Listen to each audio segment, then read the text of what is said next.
I'll start this video off by saying that I thoroughly enjoyed this book, and it's a great read. But I can't help but feel like one element of this book is dead wrong. That is, the biological prime time.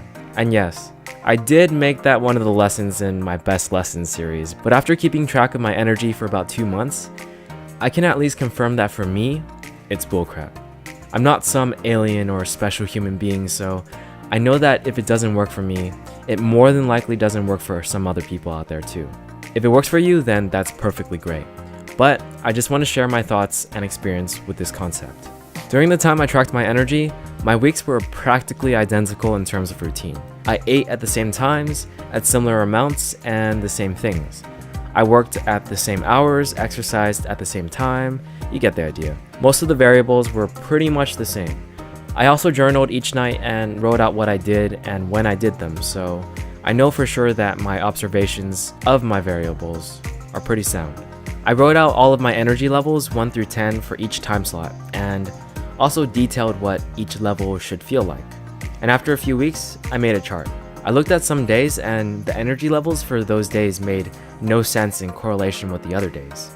They were so different that I had to throw them out to figure out what I thought was my BPT.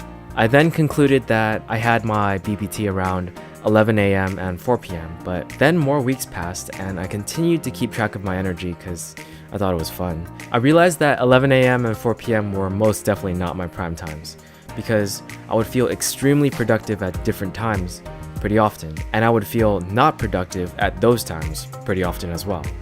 And it was the same schedule doing the same things. I took a look at the energy levels and they were just scattered everywhere, not making any sense. Some days my energy was pretty consistent, around like a 5 or a 6 the entire day. Others were much more wavy and inconsistent, and that's when I realized that for me, the BPT concept holds zero weight.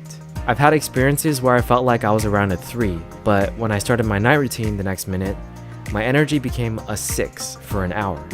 It seemed my state of mind and what I do affects my energy way more than anything else. Again, I'm not saying the BPT is a completely false concept.